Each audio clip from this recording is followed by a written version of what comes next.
கிரிக்கெட்டில் fast பவுலிங்கில் left arm பேசர்ஸ்க்கு பொதுவான தனித்துவம் உண்டு. பொதுவாக அவ்வளவு சுலபமாக அவர்களை ஆட முடியாது. Many reasons. ஐந்தில் ஒரு பேசர் தான் லெஃப்ட் ஆர்மா ஆக இருப்பார்கள். அப்புறம் அவர்களின் பந்துவீச்சின் கோணங்கள் வலது கை பந்துவீச்சாளர்களிடமிருந்து வேறுபட்டவை. பல பேட்ஸ்மேன்கள் இடதுகை வேகபந்துவீச்சாளர்களை வைத்து பயிற்சி எடுத்து இருக்க மாட்டார்கள். அதனால் இவர்களில் ஸ்கில்ஃபுல் ஆக இருப்பவர்கள் எப்பவும் மாச் வின்னர்ஸ் ஆக இருப்பார்கள். உதாரணமாக அக்ரம், வாஸ், ஜாகீர், ஜான்சன், தொட்டு, இப்போது போல், அஃப்ரிதி, ஸ்டார்க் என்று நீளும் பட்டியல். சிறப்பான சம்பவம் தான். இன்றைக்கு முடிந்த ஆடலே டெஸ்டில் ஸ்டார்க் செய்தது அப்படி ஒரு சம்பவம் தான். இந்தியா ஆஸ்திரேலியா டெஸ்ட் சீரிஸ் என்றாலே கடந்த 20 வருடங்களுக்கு மேலாக அனல் பறக்கும் தான் பொறி கிளம்பும். அதுக்கு இந்த சீரிஸ் விதிவிலக்கு அல்ல.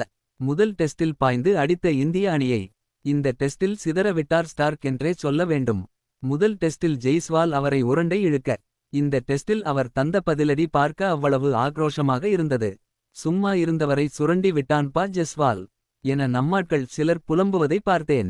இது பார்ட் ஆஃப் த கேம். அடுத்த டெஸ்டில் ஜெஸ்வால் இந்திய அணியும் தக்க பதிலடி தருவார்கள் என நம்புவோம். இந்தியா எப்படி திருத்திக் கொள்வது? இரட்டை மேற்கோள்குறி என நீங்கள் கேட்டால் முதலில் சரியாக கண்டிஷன்ஸ் ஆசஸ் செய்ய வேண்டும். டாஸ் ஜெயித்து பேட்டிங் செய்தது சரியா என யோசிக்க வேண்டும். உங்கள் பந்துவீச்சாளர்களுக்கு சிறந்த சூழ்நிலையை நீங்கள் தான் கொடுத்திருக்க வேண்டும். பேட்டிங் தவறுகளை திருத்திக் கொள்வார்கள் என நினைக்கிறேன். போன டெஸ்டில் தான் அபாரமாக விளையாடினர். ரோஹித் மனது இன்னும் சொந்த ஊரில் இருப்பதாக தெரிகிறது. சீக்கிரம் அது ஆஸ்திரேலியா கரை சேர வேண்டும். ஹர்ஷித் ராணாக்கு மாற்று இருக்கிறதா என பார்க்க வேண்டும். 4 பவுலர்களுடன் செல்லும் போது 3வது பவுலர் கொஞ்சம் தகுதியானவராக இருக்க வேண்டும், இல்லையென்றால் கவலைக்கிடம் தான். 3வது டெஸ்ட் போட்டியில் இந்தியா சிறப்பாக விளையாடும் என்று நான் நம்புகிறேன். எது எப்படியோ டெஸ்ட் கிரிக்கெட் லவர். அடுத்த 3 போட்டியும் பிளாக்பஸ்டர் ஆக இருக்கப் போகிறது என்பது மட்டும் உண்மை. போட்டியில் வரலாற்று தோல்வி அடைந்த ஆஸ்திரேலியா இந்த போட்டியில் சீறி பாய்ந்து அடித்தது நம் அனைவருக்கும் கற்க வேண்டிய பாடங்களில் ஒன்று.